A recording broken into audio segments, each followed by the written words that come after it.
Mon père a annoncé, on ne va pas payer pour ce cirque, et a annulé mon mariage. Ma sœur a renchéri, plus de chance la prochaine fois. Je me suis contenté de répondre, compris. Quelques semaines plus tard, il n'arrêtait pas de m'appeler. Je m'appelle Sophie et j'avais 28 ans quand mon père a détruit ce qui aurait dû être le plus beau jour de ma vie. Julien et moi avions planifié notre mariage pendant des mois, y mettant tout notre cœur dans chaque détail. Puis, lors de ce qui était censé être un dîner de célébration, mon père a lâché sa bombe. Nous ne financerons pas ce cirque, a-t-il annoncé froidement. Le restaurant a semblé se figer autour de nous. Tout le monde nous dévisageait tandis que je répondais simplement, compris, en cachant mon cœur brisé. Il ne se doutait pas de ce qui allait se passer ensuite. Avant de continuer mon histoire, dites-moi d'où vous me regardez dans les commentaires. J'ai grandi dans un quartier aisé juste à l'extérieur de Lyon, dans une maison qui paraissait parfaite de l'extérieur, 4 chambres, une pelouse impeccablement entretenue et une famille qui apparaissait sur les cartes de Noël avec des sourires travaillés. Mon père, Thomas Dubois, avait monté son cabinet de conseil à partir de rien, et ne laissait jamais personne l'oublier. Il dirigeait notre famille comme il dirigeait son entreprise, avec une poigne de fer dans un gant de velours, enrobé de costumes coûteux et d'un amour conditionnel. Ma mère, Éléonore, était belle et passive. Elle avait renoncé à une carrière prometteuse de conservatrice d'art pour devenir la parfaite épouse d'homme d'affaires. Au fil des ans, je l'ai vu réduire ses opinions, devenant l'écho de mon père. Quand il disait de sauter, elle demandait à quelle hauteur tout en prétendant que c'était son idée depuis le début. Puis il y avait ma sœur Amandine, de 2 ans mon aînée et infiniment meilleure pour jouer le jeu de la bonne fille.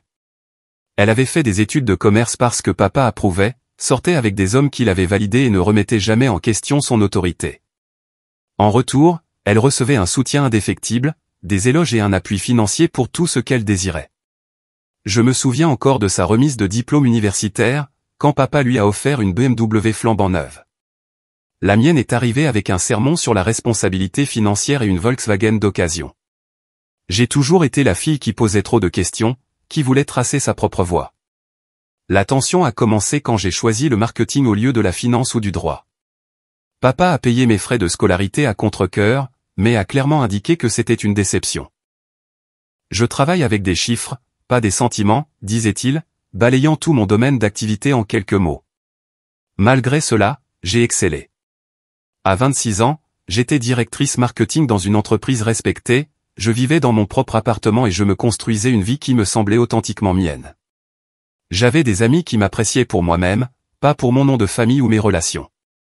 Pour la première fois, je respirais librement. Puis est arrivé Julien Martin.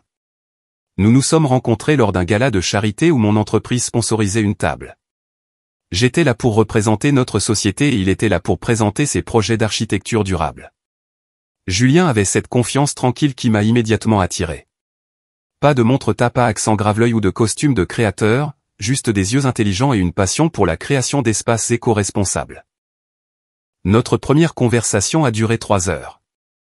Nous avons commencé à parler de pratiques de construction écologique et avons fini par partager nos rêves et nos peurs d'enfance, jusqu'à ce que le personnel commence à débarrasser la salle de bal vide. Il m'a demandé mon numéro sans prétention ni jeu de séduction. Juste un simple « j'aimerais beaucoup continuer cette conversation ». Est-ce que ce serait possible? Julien venait d'une famille de classe moyenne de l'Ardèche. Son père était professeur de lycée, sa mère infirmière. Il l'avait élevé avec des valeurs qui n'avaient rien à voir avec la richesse ou le statut, mais tout à voir avec l'intégrité et le travail acharné. Il avait financé lui-même ses études d'architecture, obtenu son diplôme avec mention et se bâtissait lentement une réputation pour ses conceptions innovantes et durables. Notre relation s'est épanouie naturellement. Des soirées cinéma où nous regardions vraiment le film au lieu de vérifier nos téléphones. Des randonnées le week-end où les conversations coulaient aussi facilement que les sentiers. Des désastres culinaires qui se terminaient en plats à emporter et en éclats de rire. Pour une fois, j'étais avec quelqu'un qui me voyait moi, pas mon nom de famille ou les relations de mon père. Après 2 ans ensemble, Julien m'a demandé en mariage par une fraîche journée d'automne dans le parc où nous avions eu notre 3e rendez-vous. Pas de mise en scène élaborée, juste un discours sincère sur la construction d'une vie ensemble qui m'a fait pleurer avant même qu'il ne sorte la bague. C'était celle de sa grand-mère, remontée avec des pierres durables, parfaite dans son imperfection et sa signification. J'ai dit oui sans hésiter. C'était la décision la plus facile que j'ai jamais prise. Puis est venue la partie difficile. Présenter Julien à ma famille dans un contexte sérieux de « il va être votre gendre ». Je l'avais déjà amené à quelques dîners de famille, mais c'était différent. Mon père avait été froidement poli, ma mère nerveusement accommodante, et Amandine curieuse avec dédain. Julien avait senti la tension, mais pensait que c'était juste la gêne familiale normale. Si seulement ça avait été aussi simple. Le premier dîner officiel de présentation aux parents après nos fiançailles a eu lieu chez mes parents. Je me souviens encore du nœud dans mon estomac alors que nous remontions l'allée. Julien me serrait la main pour me rassurer. Mon père a commencé par un interrogatoire de 20 questions sur le plan d'affaires sur 5 ans de Julien. Ma mère s'agitait, offrant des boissons tout en examinant subtilement ma bague avec les lèvres pincées. Amandine est arrivée en retard avec des commentaires acerbes sur le fait de connaître de bons bijoutiers si nous avions besoin de recommandations. Julien a tout géré avec grâce, répondant aux questions directement et respectueusement sans s'excuser pour qui il était. Je suis retombée amoureuse de lui ce soir-là, en le regardant naviguer entre les pics subtils et les jugements de classe sans perdre son authenticité. Nous sommes partis en pensant que le pire était passé. Ils n'avaient pas été chaleureux, mais ils avaient été civilisés. Julien était optimiste. Ils ont juste besoin de temps pour apprendre à me connaître, a-t-il dit. Son cœur magnifique et confiant ne pouvait pas comprendre l'amour conditionnel avec lequel j'avais grandi. Je savais mieux, mais je me suis permis d'espérer. Peut-être que cette fois serait différente. Peut-être que mon bonheur compterait enfin plus que les apparences et le statut social. Peut-être que l'amour suffirait. J'avais tort. Les premières semaines après nos fiançailles ont été une bulle de bonheur. Julien et moi passions nos soirées blotties sur notre canapé, parcourant des sites de mariage et épinglant des idées. Nous voulions quelque chose de significatif plutôt que d'extravagant, une célébration qui reflèterait nos valeurs et notre relation, pas une vitrine de richesse ou de statut. Nous envisagions une cérémonie en plein air au jardin botanique de Beauvoir, un endroit que nous visitions souvent le dimanche après-midi. La réception aurait lieu dans leur pavillon de verre, entouré de fleurs de saison et de lumière douce. Nous voulions de la nourriture de source locale, un minimum de déchets et une atmosphère où tout le monde se sentirait bienvenu et connecté. Lorsque mon père a insisté pour discuter du mariage, nous avons accepté de nous rencontrer et de partager notre vision. J'avais préparé une présentation réfléchie, avec des estimations de budget et des échéanciers. Je pensais qu'aborder la question de manière professionnelle pourrait plaire à son esprit d'entreprise. La réunion a commencé assez cordialement dans son bureau à domicile, avec son imposant bureau en acajou et son mur de réussite. Ce ton cordial a duré environ 12 minutes. J'ai besoin de la liste d'invités que vous envisagez, a-t-il dit, interrompant ma présentation soigneusement préparée. Nous y travaillons encore, papa, mais nous pensons à environ 100 personnes, amis proches et famille. Il s'est adossé à son fauteuil en cuir. J'ai 150 associés d'affaires rien que pour moi qui doivent être invités. Ta mère a ses comités et ses obligations sociales. Ce sera un événement d'au moins 300 personnes. Mon estomac s'est noué. Mais Julien et moi voulons quelque chose de plus intime. Des gens qui nous connaissent vraiment et se soucient de notre relation. Il ne s'agit pas seulement de vous, Sophie.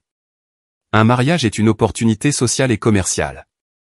Les Dubois ont une position à maintenir. Ce soir-là fut la première de nombreuses batailles.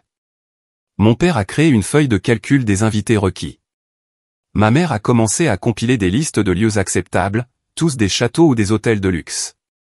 Amandine m'envoyait des liens vers des créateurs que mon père approuverait, avec des notes utiles comme « ceci pourrait réellement flatter ta silhouette ». Le jardin botanique a été rejeté comme étant inappropriément rustique.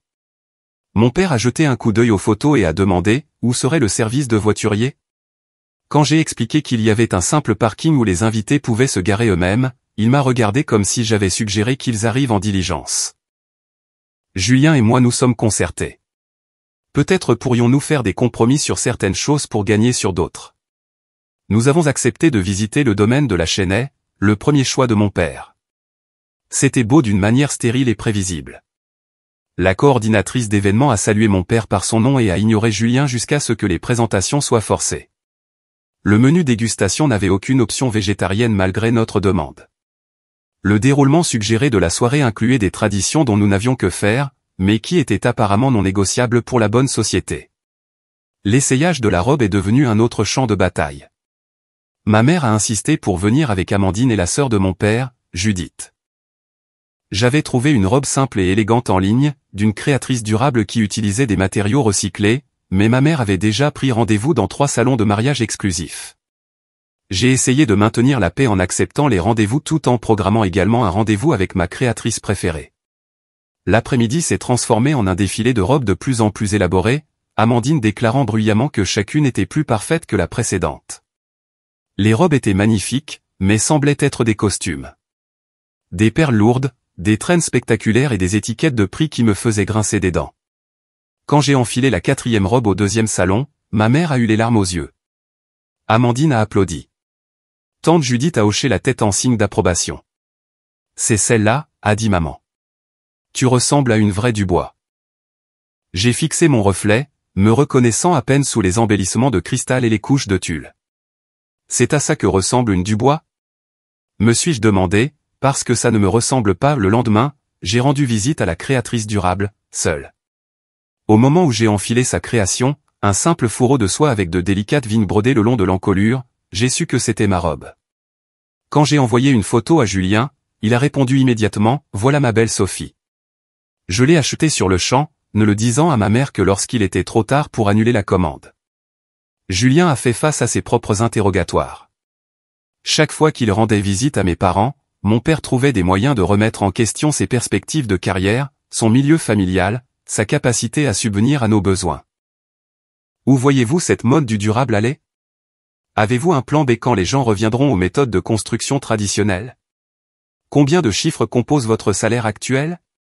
Julien a répondu à chaque question avec intégrité, sans jamais gonfler ses réalisations ni s'excuser pour ses valeurs. Je le regardais, le cœur gonflé de fierté et endolori de honte face au comportement de ma famille. Pendant ce temps, la famille de Julien m'a accueilli avec une chaleur sincère. Ses parents, David et Marguerite, vivaient dans une modeste maison remplie de livres et de trésors artisanaux ramenés de voyages en famille. La première fois que je leur ai rendu visite, Marguerite m'a serré dans ses bras comme si elle me connaissait depuis toujours. David m'a montré la cabane dans les arbres de l'enfance de Julien, toujours debout dans leur jardin. Ils posaient des questions sur moi, non pas pour juger, mais pour connaître la femme que leur fils aimait. Quand nous leur avons parlé des tensions liées au mariage, Marguerite m'a serré la main. Les mariages font ressortir des sentiments compliqués. Souviens-toi juste qu'au final, c'est le mariage qui compte plus que la fête. Alors que la planification se poursuivait, mon anxiété augmentait. J'ai commencé à avoir des crises de panique, quelque chose que je n'avais pas connu depuis l'université.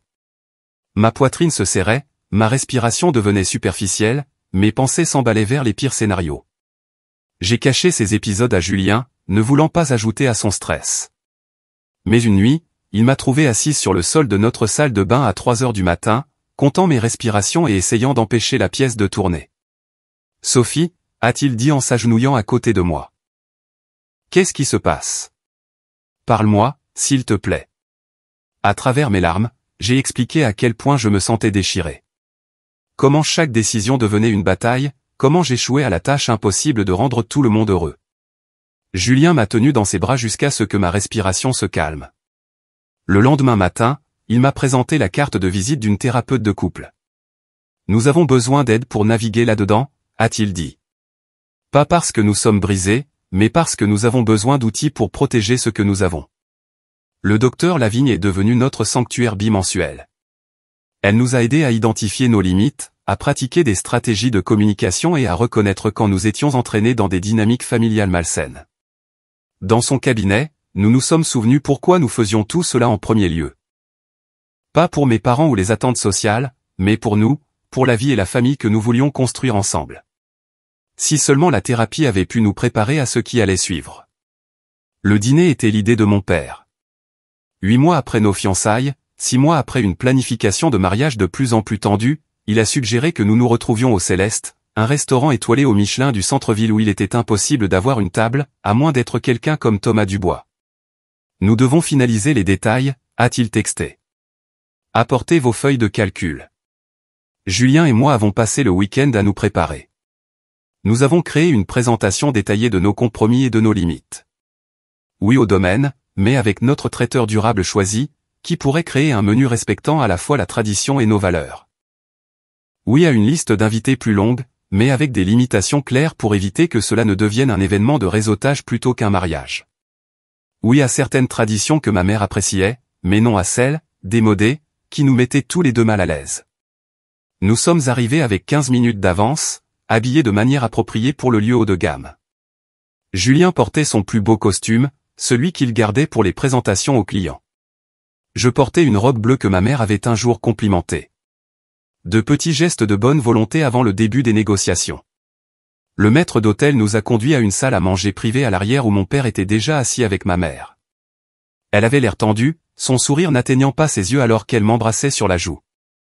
Mon père ne s'est pas levé, se contentant de hocher la tête alors que nous prenions nos sièges.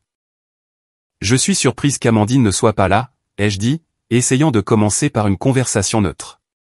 Elle nous rejoint, a répondu mon père en regardant sa montre. Elle amène quelqu'un. Ma mère tripotait sa serviette. Ta sœur fréquente quelqu'un de nouveau. Un jeune homme charmant de la famille de Courcy. Les de Courcy étaient une vieille famille fortunée, le genre de famille avec laquelle mon père avait toujours voulu s'aligner. Avant que je puisse répondre, la porte s'est ouverte et Amandine est entrée, suivie d'un homme grand dans un costume impeccablement taillé. Désolé, nous sommes élégamment en retard, a-t-elle annoncé, sans avoir l'air désolé du tout. Tout le monde, voici Guillaume de Courcy. Guillaume, voici ma sœur Sophie et son fiancé. La légère pause avant un fiancé était délibérée, une petite pique destinée à être ressentie. Guillaume a serré fermement la main de Julien, mais ses yeux l'ont à peine enregistré avant de passer à autre chose. Thomas, Éléonore. Amandine m'a tant parlé de votre famille, a-t-il dit, en insistant sur votre d'une manière qui excluait en quelque sorte Julien et, par extension, moi. Mon père s'est levé pour serrer la main de Guillaume, souriant plus chaleureusement que je ne l'avais vu depuis des mois. Guillaume, votre père dit le plus grand bien de vous. Cette fusion du dernier trimestre a été gérée de manière impressionnante. Et voilà, la dynamique était établie. Mon père a engagé la conversation avec Guillaume sur les affaires, posant des questions sur son parcours professionnel et ses objectifs d'un ton d'intérêt sincère qu'il n'avait jamais utilisé une seule fois avec Julien. Ma mère rayonnait en regardant Amandine, qui était assise à côté de Guillaume comme si elle venait de gagner un prix. Julien et moi avons échangé un regard, le sien rassurant, le mien plein d'excuses. Quand les entrées sont arrivées, mon père a enfin tourné son attention vers nous. Alors, voyons cette présentation que vous avez préparée. J'ai ouvert mon ordinateur portable, l'inclinant pour que tout le monde puisse voir. Nous avons fait quelques ajustements en fonction de vos commentaires, ai-je commencé. Nous comprenons l'importance de la tradition et des attentes familiales, mais nous voulons aussi que notre mariage reflète nos valeurs. J'ai parcouru chaque diapositive avec soin, soulignant où nous avions fait des compromis et expliquant le raisonnement derrière nos choix. Julien a ajouté du contexte sur les pratiques de durabilité qui permettraient en fait d'économiser de l'argent tout en réduisant l'impact environnemental. Mon père écoutait impassiblement. Amandine chuchotait à Guillaume, tous deux souriant narquoisement de temps en temps. Ma mère avait l'air de plus en plus mal à l'aise. Quand nous avons terminé, il y a eu un long silence. Mon père a pris une lente gorgée de son whisky. C'est tout, a-t-il finalement demandé. Oui, je pense que nous avons tout couvert, ai-je dit, essayant de paraître confiante. Il a fermé mon ordinateur portable d'un doigt. Eh bien, j'ai examiné la liste d'invités que vous avez envoyée la semaine dernière. Elle est inadéquate. Nous avons ajouté 30 noms de ta liste, papa. Et exclu des partenaires commerciaux et des relations sociales clés. Nous avons inclus tout le monde que tu avais spécifiquement mentionné comme étant important. Guillaume s'est penché en avant, se sentant apparemment en droit de se joindre à la conversation. Mes parents ont invité 500 personnes au mariage de notre cousin l'année dernière. Moins que ça envoie un message. Pas un message positif, a ajouté Amandine en souriant doucement. J'ai senti Julien se raidir à côté de moi. En fait, nous essayons d'être conscients à la fois du budget et de l'impact environnemental. Les grands événements créent des déchets importants. Mon père a balayé l'argument d'un geste de la main. Le budget n'est pas votre problème. Les considérations environnementales sont secondaires par rapport aux obligations sociales. Nous croyons que notre mariage doit refléter nos valeurs, ai-je insisté. Cela inclut la responsabilité environnementale. L'expression de mon père s'est durcie. Et qu'en est-il de la responsabilité familiale? Tu es une Dubois. Ce nom vient avec des obligations. Le serveur est arrivé avec nos plats principaux, créant une pause momentanée dans la bataille. J'ai pris une profonde inspiration, essayant de me recentrer comme le docteur Lavigne nous l'avait appris. Nous respectons le nom du bois, papa. Nous voulons juste un mariage qui soit authentique à qui nous sommes en tant que couple. Il a découpé son steak avec des mouvements précis. Ensuite, il y a la question de la famille de Julien. Mon estomac s'est noué. Quoi à leur sujet? La liste que vous avez envoyée comprend un nombre excessif de ses parents. 27 personnes de son côté seul. C'est ma famille, a dit Julien tranquillement. Mes tantes, oncles, cousins, dont beaucoup travaillent dans. Quoi? L'éducation. La fonction publique. Thomas a fait en sorte que cela ressemble à des choix de carrière douteux. Ont-ils même des tenues de soirée pour un lieu de ce calibre? Papa, me suis-je exclamé, choqué même si je n'aurais pas dû l'être. Je suis pragmatique, Sophie. Ces gens ne s'intégreront pas. Ils seront mal à l'aise et ils mettront nos invités mal à l'aise. Julien a posé sa fourchette délicatement. Ma famille est composée de bonnes personnes qui se comporteraient de manière appropriée dans n'importe quel contexte. Je trouve votre sous-entendu offensant, monsieur. Les yeux de mon père se sont plissés. Je ne me soucie pas de vos sentiments. Je me soucie de la façon dont ce mariage se reflète sur ma famille et mes affaires. Notre mariage, ai-je corrigé, le mien et celui de Julien. Le dîner que je paie, a-t-il contré. L'événement qui porte la réputation de ma famille. La tension dans la pièce était insupportable. Ma mère fixait son assiette. Amandine et Guillaume échangeaient des regards amusés, comme s'ils assistaient à une pièce de théâtre divertissante. Peut-être, a poursuivi mon père, serait-il préférable de reconsidérer l'ensemble de l'arrangement. Si vous ne pouvez pas comprendre les implications sociales de cet événement, peut-être que vous n'êtes pas prêt pour le mariage. Mon sang s'est glacé. Qu'est-ce que tu dis? Il a posé sa serviette à côté de son plat à peine touché. Je dis que je ne financerai pas un cirque. Soit vous organisez un mariage du bois approprié, soit vous n'organisez aucun mariage du tout. Papa, tu ne peux pas être sérieux, ai-je murmuré. Il a pris son portefeuille, en a sorti sa carte de crédit et l'a posée sur la table pour le serveur. Nous avons terminé ici. Quand vous serez prêt à être raisonnable, vous pourrez m'appeler. Amandine a souri narquoisement de l'autre côté de la table. Meilleure chance la prochaine fois, Serette.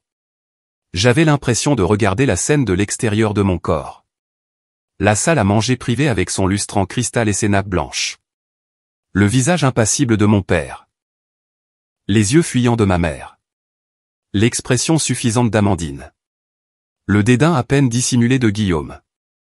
La posture rigide de Julien à côté de moi, sa main trouvant la mienne sous la table.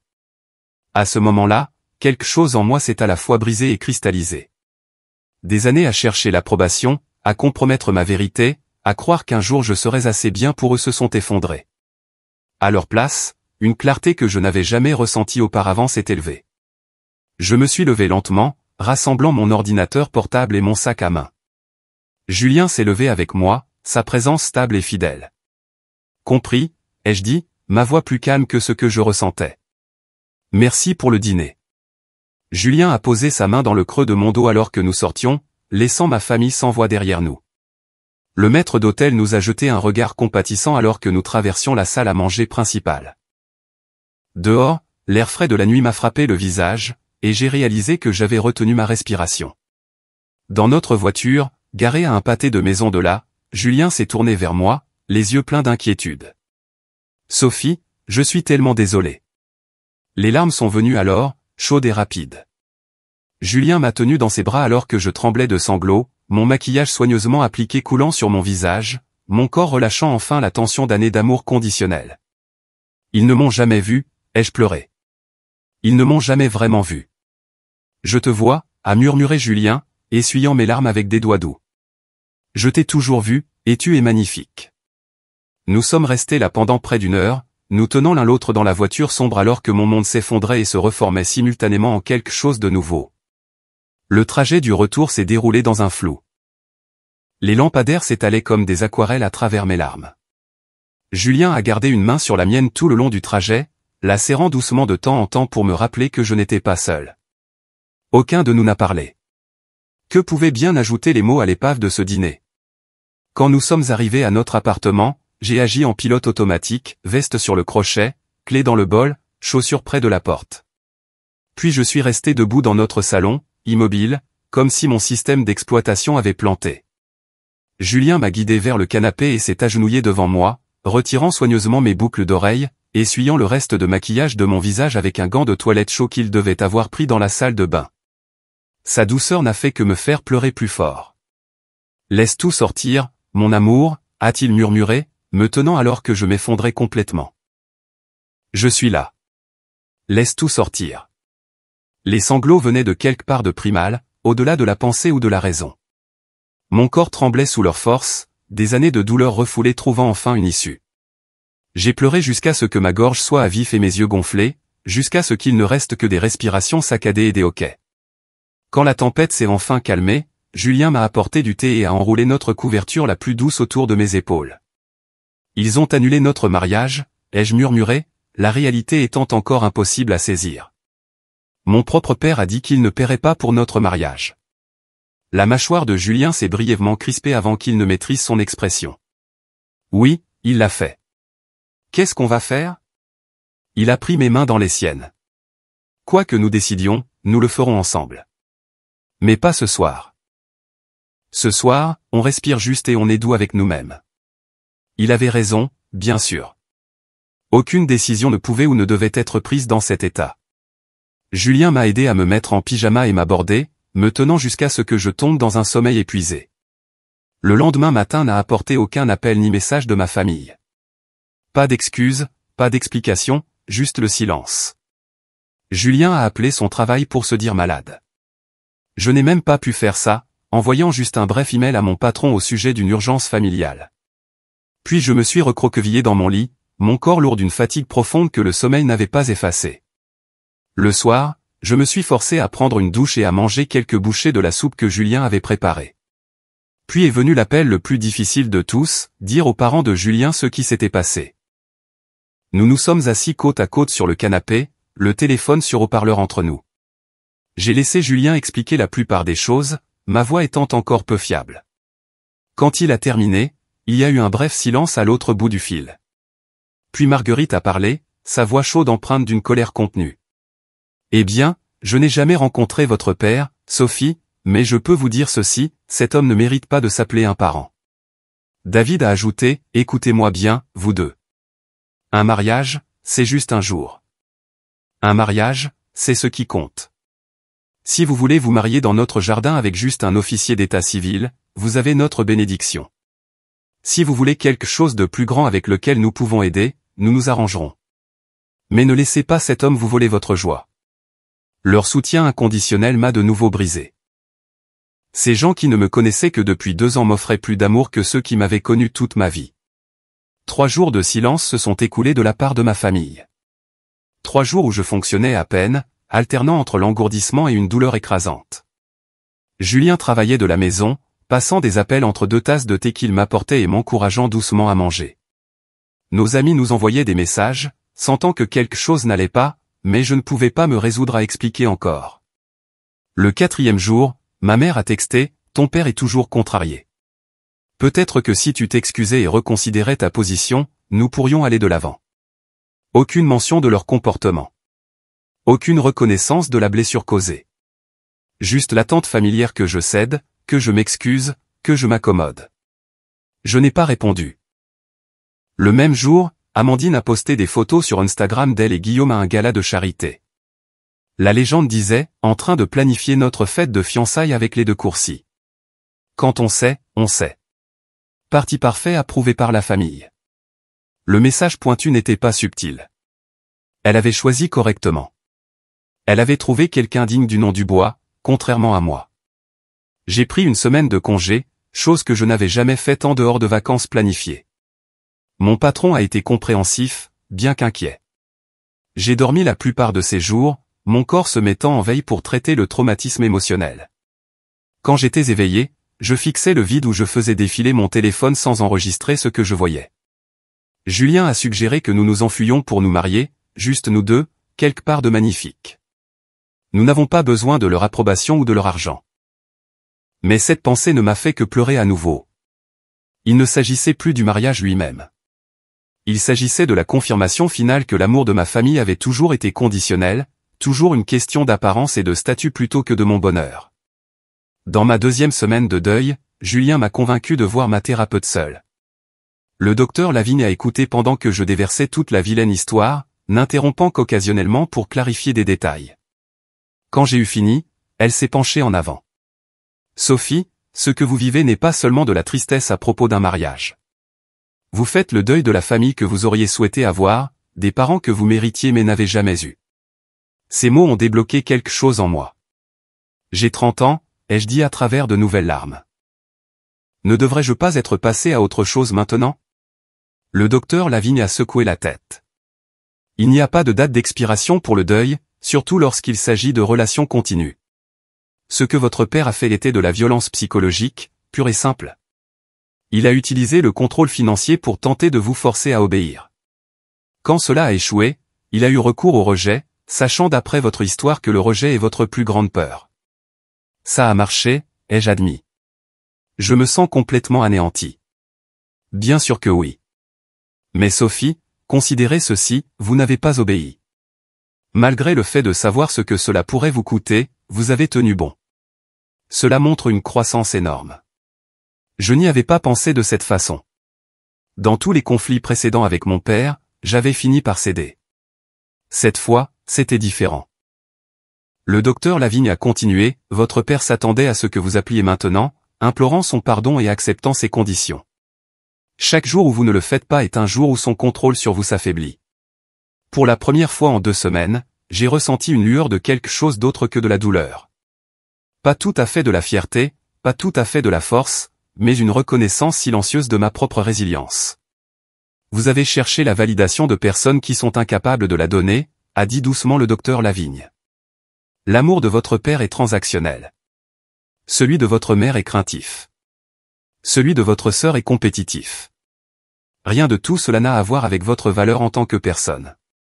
Mais c'est ma famille, ai-je murmuré. La biologie en fait des parents, a-t-elle corrigé. L'amour et le respect font une famille. Julien vous voit.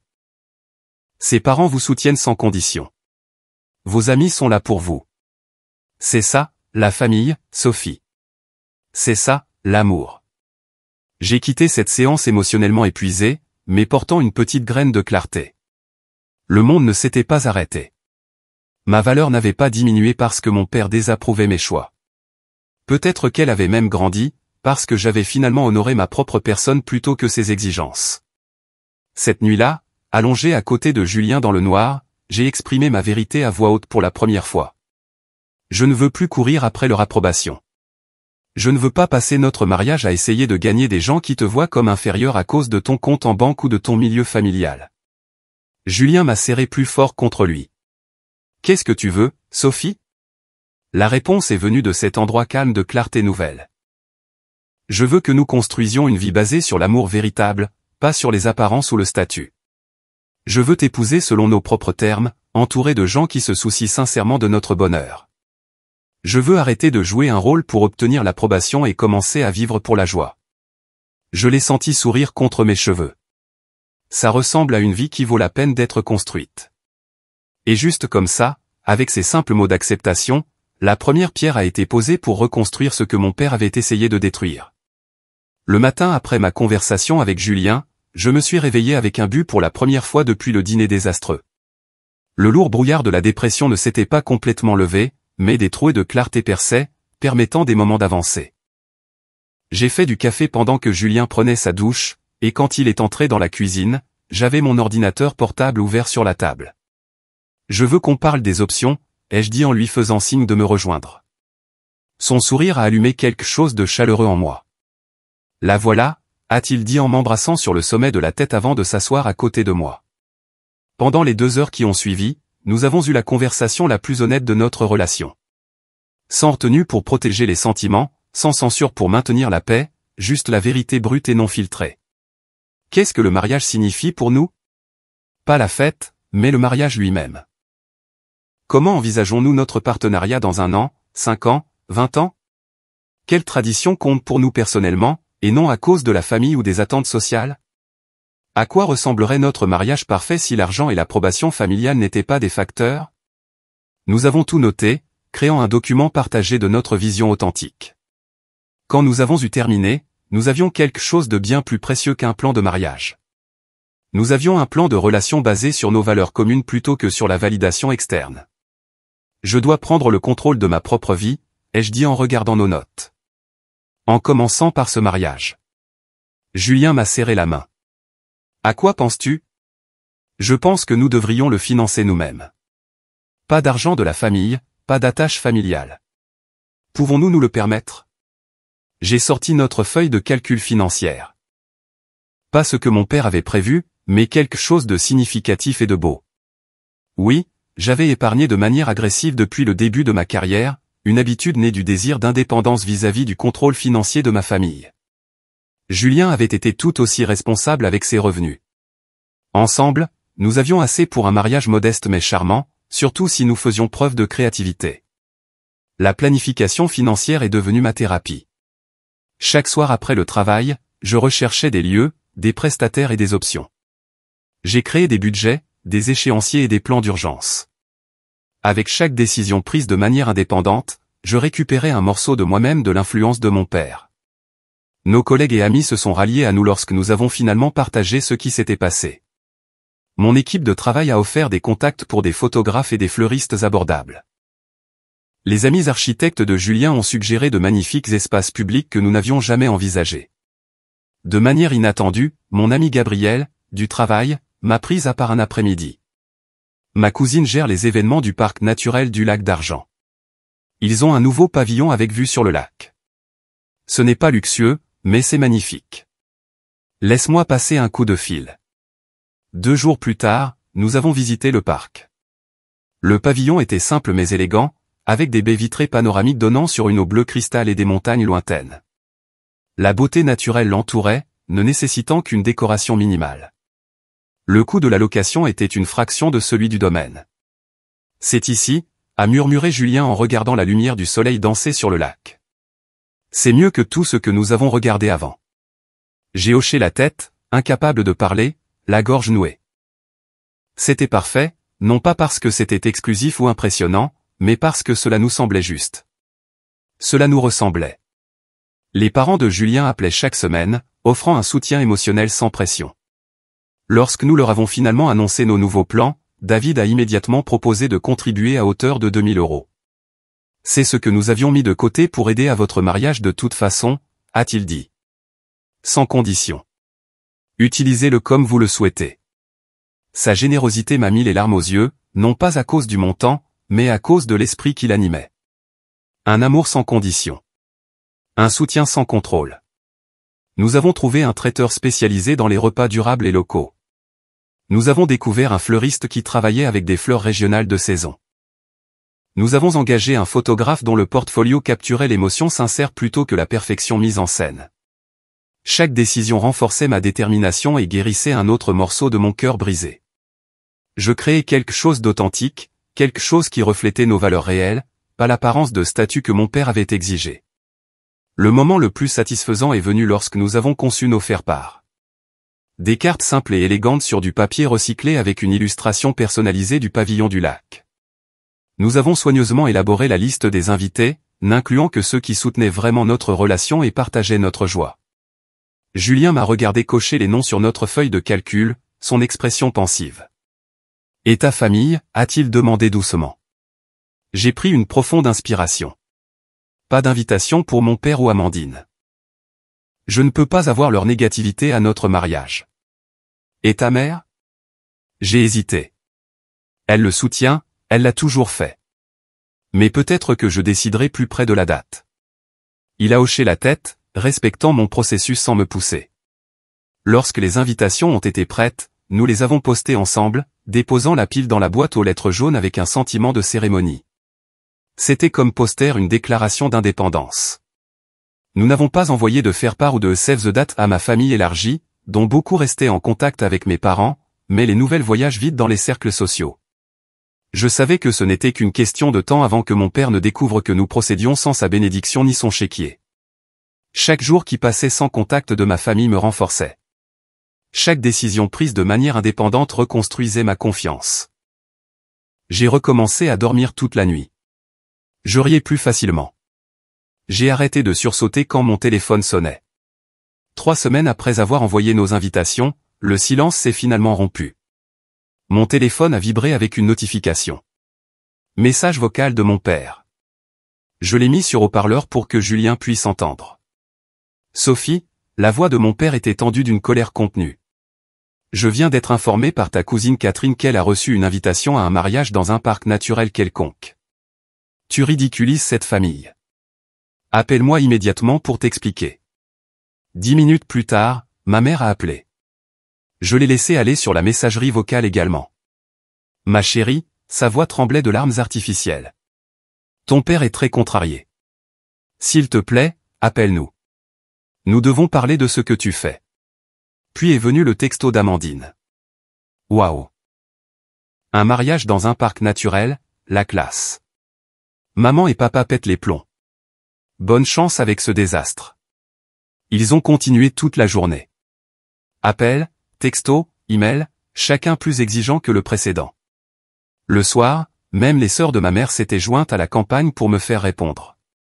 J'ai mis mon téléphone en silencieux et l'ai posé face contre table sur la table basse, prenant de profondes respirations pour me recentrer.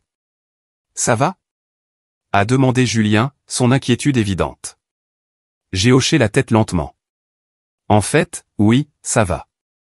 Ils n'ont aucun pouvoir sur moi, à moins que je ne le leur donne. Il a souri, la fierté brillant dans ses yeux. Non, ils n'en ont pas, je m'attendais à me sentir anxieuse ou coupable. Au lieu de cela, je me sentais étrangement en paix. Le schéma était si transparent maintenant que le docteur Lavigne m'avait aidé à le nommer. Ils s'étaient attendus à ce que je revienne en rampant, implorant leur pardon et leur soutien financier. Quand cela a échoué, ils ont lancé cette attaque coordonnée, utilisant tous les outils de manipulation qu'ils avaient employés avec succès auparavant. Mais je n'étais plus la même fille qui avait toujours fini par céder.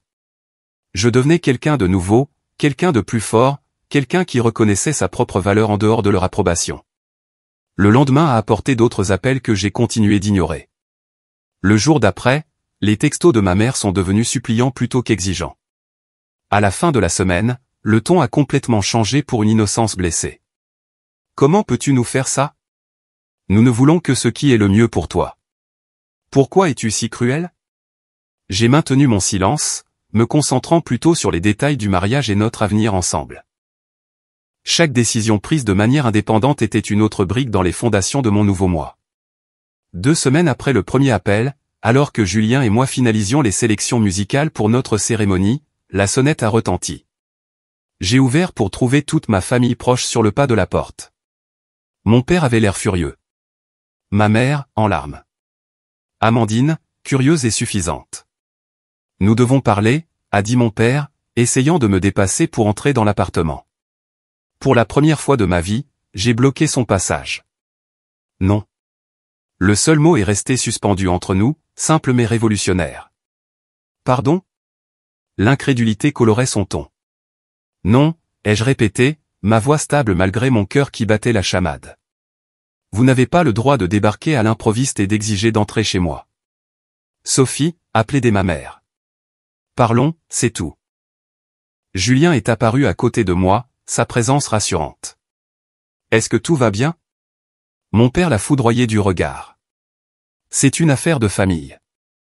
Julien est ma famille, ai-je dit. La famille que je choisis. Amandine a levé les yeux au ciel. Mon Dieu, tu ne peux pas être plus dramatique? Laisse-nous entrer pour qu'on puisse réparer ce gâchis que tu as créé.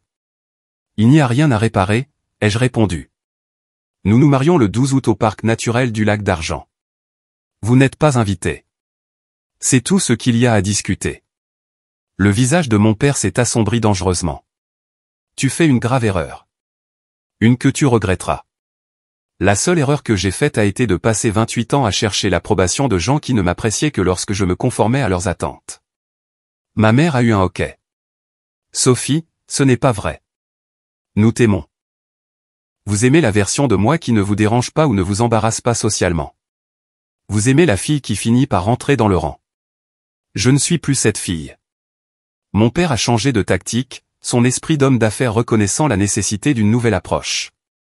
Très bien. Tu veux te marier à ta façon? Je paierai. 10 000 euros. Sans condition. J'ai failli rire de la transparence de l'offre. Sans condition, vraiment? Juste, invitez-nous et permettez-nous d'inviter 20 associés clés. C'est tout. Et voilà. Les conditions, présentées comme un compromis raisonnable. Non, merci, ai-je dit simplement. Nous avons tout géré. Pour la première fois, j'ai vu une incertitude vaciller sur le visage confiant de mon père. Tu ne peux pas être sérieuse. Tu préférerais avoir un événement cheap et embarrassant plutôt que d'accepter l'aide de ta famille. Je préférerais avoir une célébration authentique entourée de gens qui se soucient sincèrement de notre bonheur plutôt qu'une vitrine conçue pour rehausser votre statut social. J'ai senti la main de Julien dans le creux de mon dos, me soutenant sans interférer. C'était ma bataille et il me respectait assez pour me laisser la mener. Nous sommes restés comme ça pendant plusieurs minutes encore. Chaque tentative de manipulation a été accueillie par un refus calme. Finalement, mon père a porté son coup de grâce. Quand ce mariage échouera parce que tu t'es marié en dessous de ta condition, ne viens pas nous supplier de t'aider. Au lieu du coup dévastateur qu'il avait l'intention de porter, ces mots n'ont fait que confirmer que je faisais le bon choix. Au revoir, papa, ai-je dit, fermant la porte doucement mais fermement. À travers la porte, j'ai entendu les sanglots étouffés de ma mère, les marmonnements furieux de mon père, le commentaire sarcastique d'Amandine, puis des bruits de pas s'éloignant dans le couloir. Julien m'a prise dans ses bras alors que des larmes de soulagement et de deuil se mêlaient sur mes joues. « Tu as été magnifique », a-t-il murmuré. « Absolument magnifique. » À cet instant, je l'ai enfin cru. Les semaines qui ont suivi la confrontation à notre appartement ont apporté une nouvelle paix étrange.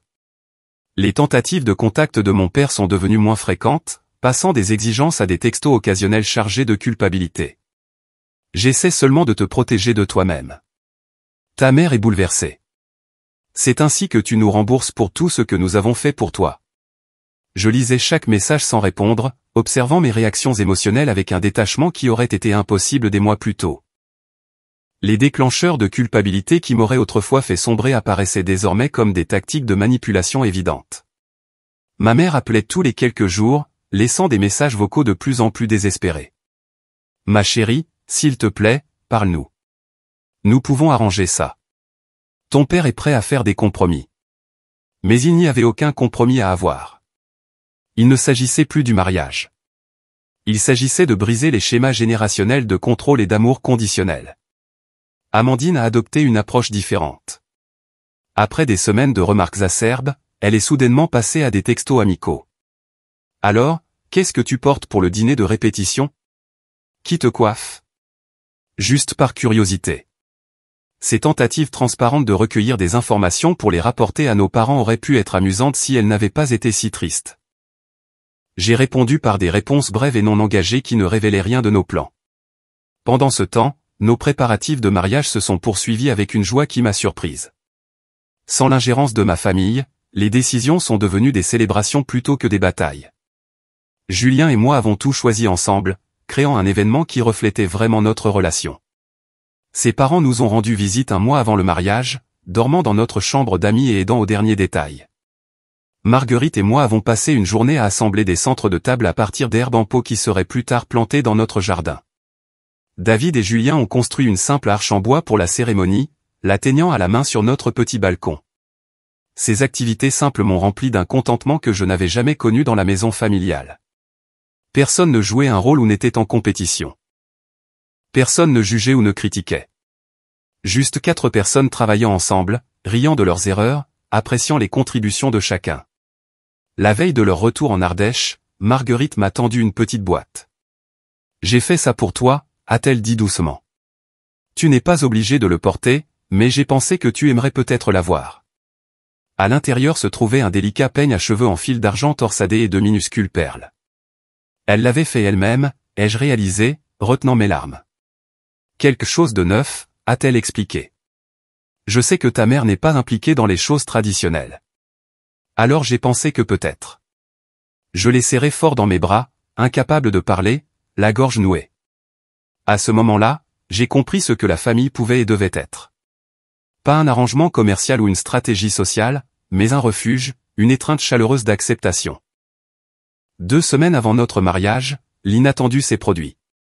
Ma mère a appelé et, pour une raison quelconque, j'ai répondu.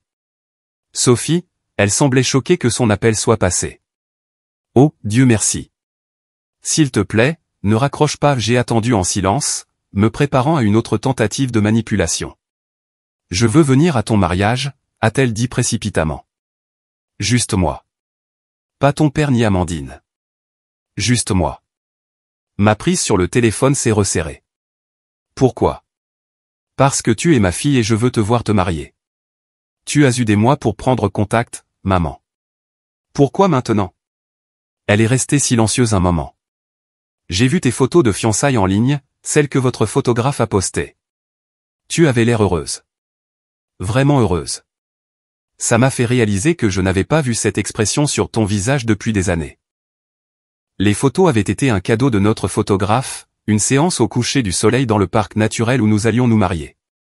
Julien et moi riant ensemble sur le ponton, dansant dans la prairie, nous tenant l'un l'autre sous des pins immenses.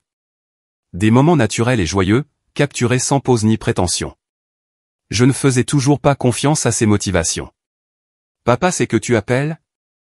Non, a-t-elle admis. Il serait furieux. Mais Sophie, j'ai tellement manqué en suivant toujours sa voie. Je ne veux pas manquer ça aussi. J'ai fermé les yeux, en conflit. Et après le mariage? Tu feras semblant de n'avoir jamais été là pour maintenir la paix avec papa? Je ne sais pas, a-t-elle dit, son honnêteté me surprenant. Je ne sais vraiment pas ce qui se passera ensuite. Je sais juste que je veux être là le jour J. J'ai pris une profonde inspiration. Je vais y réfléchir et je te le ferai savoir. C'était la conversation la plus honnête que nous ayons jamais eue. Pas de faux semblants, pas de performance, juste la vérité brute entre une mère et une fille qui n'avaient jamais vraiment su comment se joindre. J'en ai discuté avec Julien ce soir-là, blottis ensemble sur notre canapé. Qu'en penses-tu? Ai-je demandé après avoir expliqué l'appel. Il a réfléchi attentivement avant de répondre.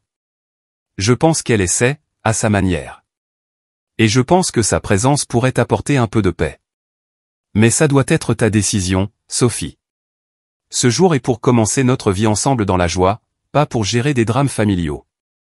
Le docteur Lavigne m'a aidé à traverser les émotions complexes lors de notre séance suivante. Votre mère fait un choix qui défie votre père pour peut-être la première fois, a-t-elle noté. C'est significatif.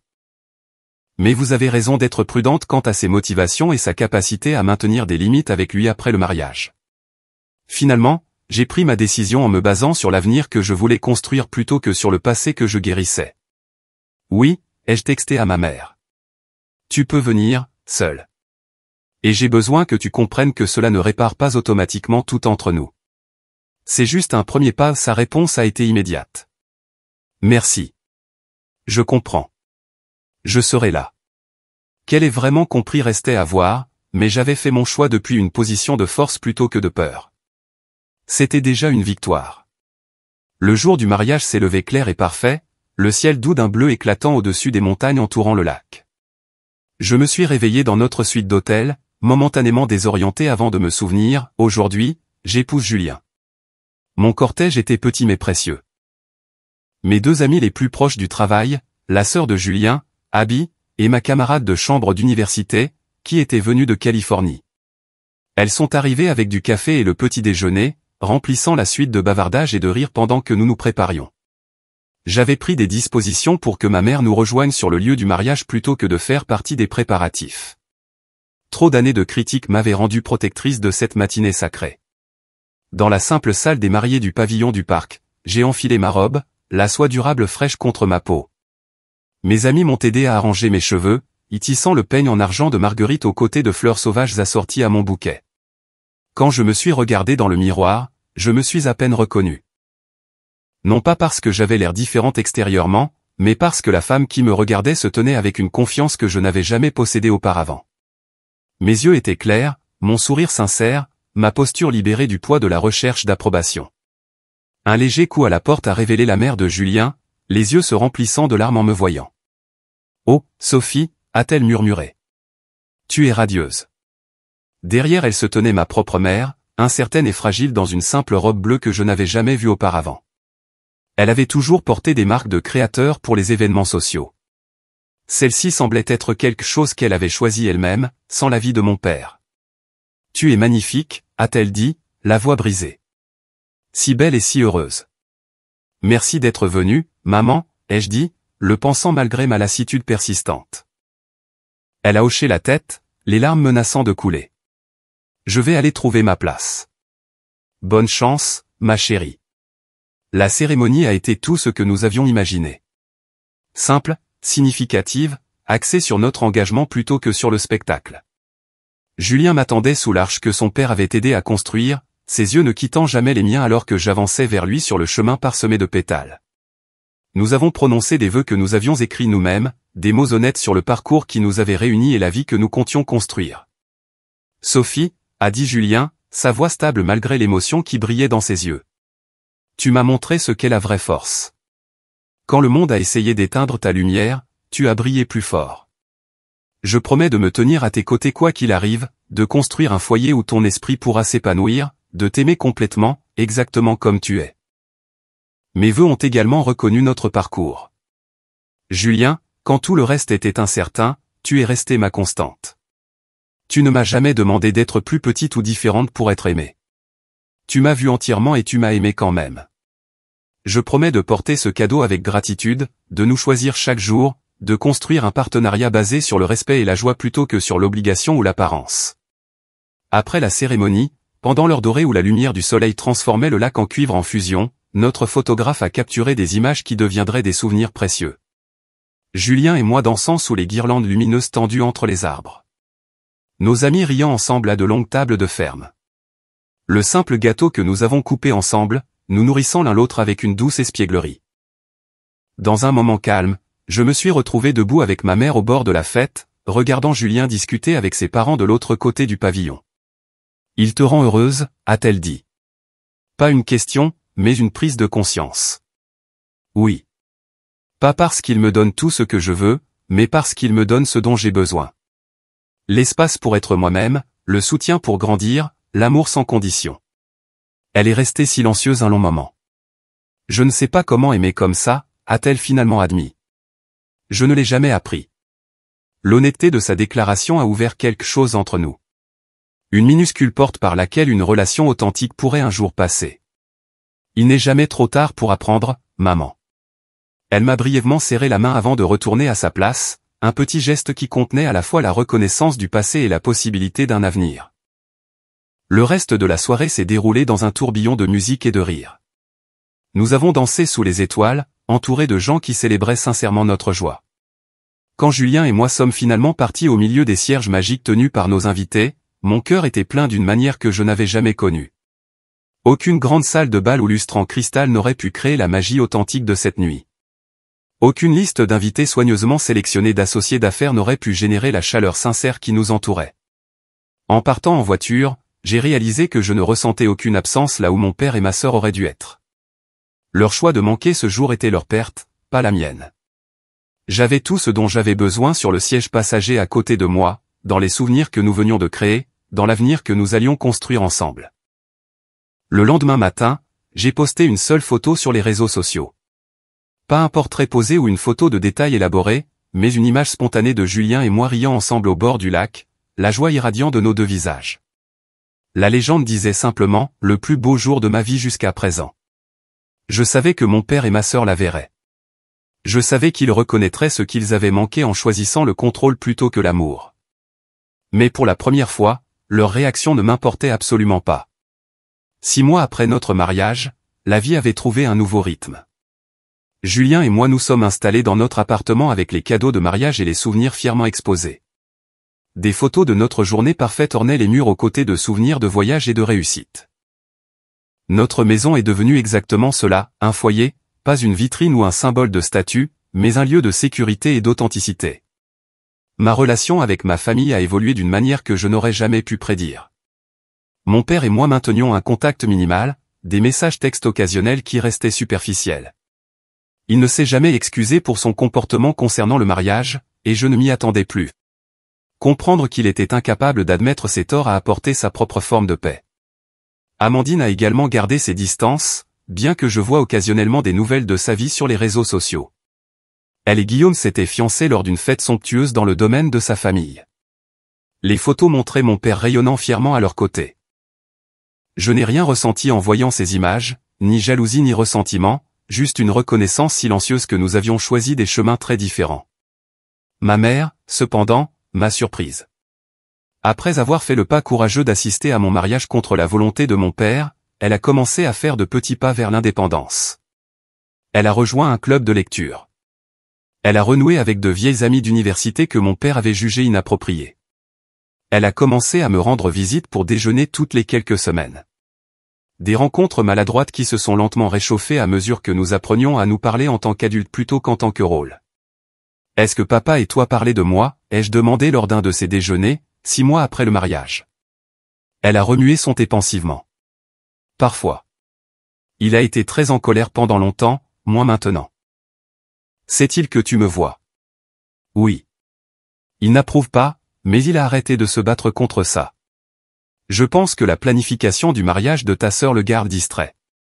Nous étions en train de créer une nouvelle relation, ma mère et moi. Pas le lien étroit que certaines filles entretiennent avec leur mère, mais quelque chose d'honnête, du moins, une connexion basée sur qui nous étions réellement plutôt que sur qui nous avions prétendu être pendant tant d'années. Puis est venu le catalyseur inattendu du changement. Mon père a eu une crise cardiaque mineure 3 mois après les fiançailles d'Amandine. Pas assez grave pour mettre sa vie en danger, mais assez significative pour ébranler son sentiment d'invulnérabilité. Je l'ai appris par ma mère 2 jours après son retour de l'hôpital. Devrais-je l'appeler ? Ai-je demandé à Julien ce soir-là, en conflit entre mes responsabilités et mes limites.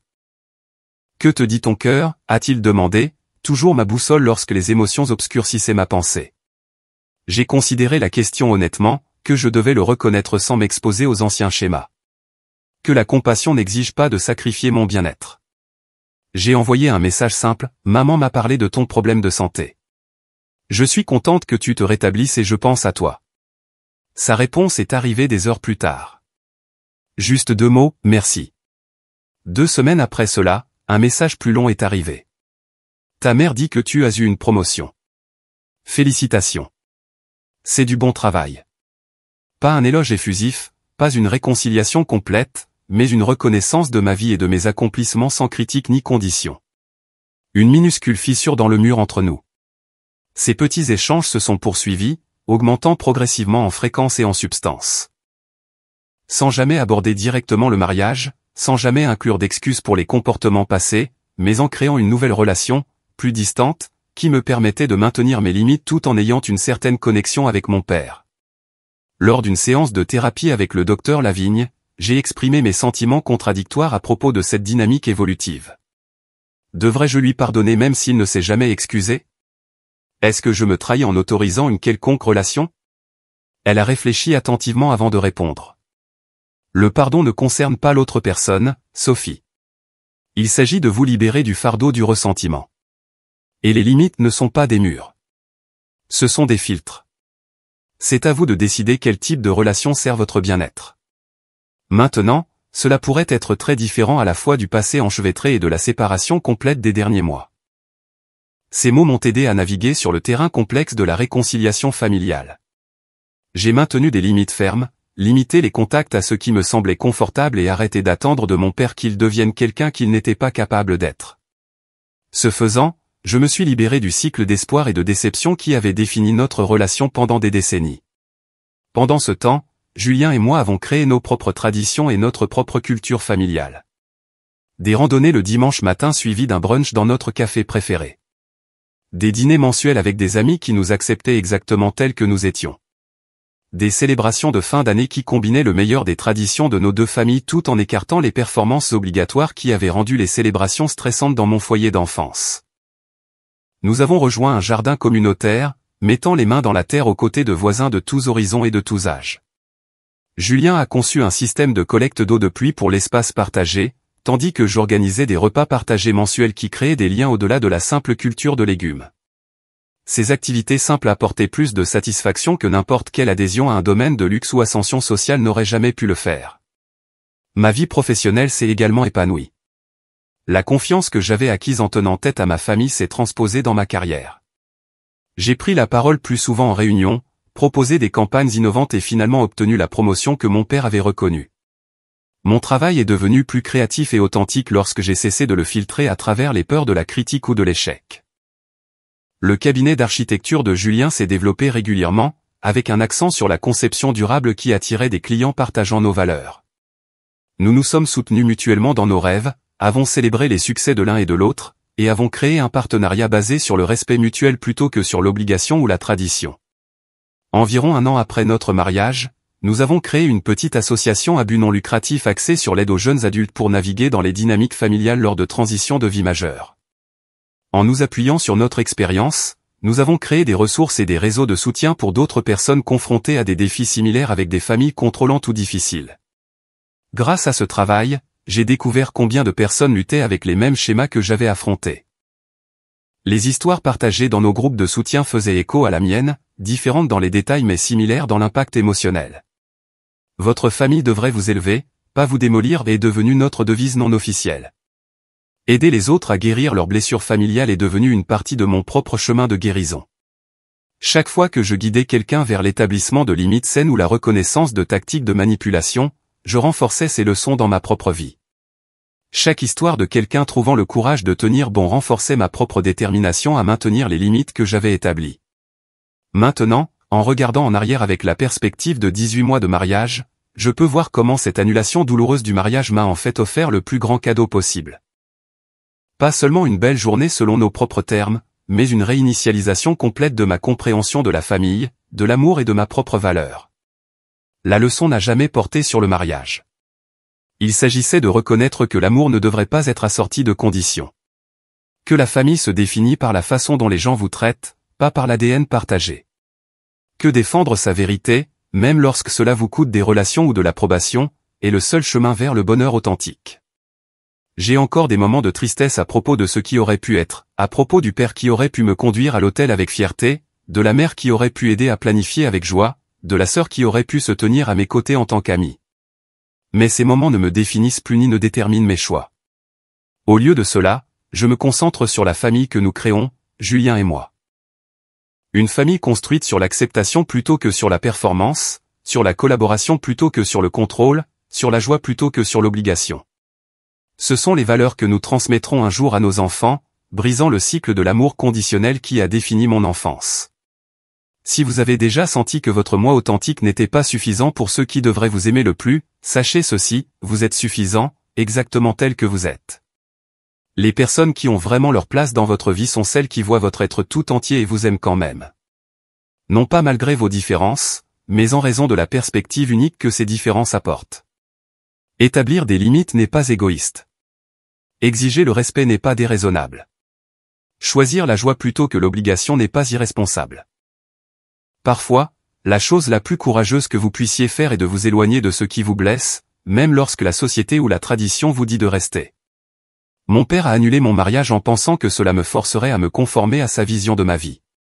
Au lieu de cela, cela m'a libéré pour créer une vie et une célébration qui reflétaient vraiment mes valeurs et ma relation. Le cirque qu'il a refusé de financer est devenu la célébration authentique qui a lancé le chapitre le plus sincère de ma vie.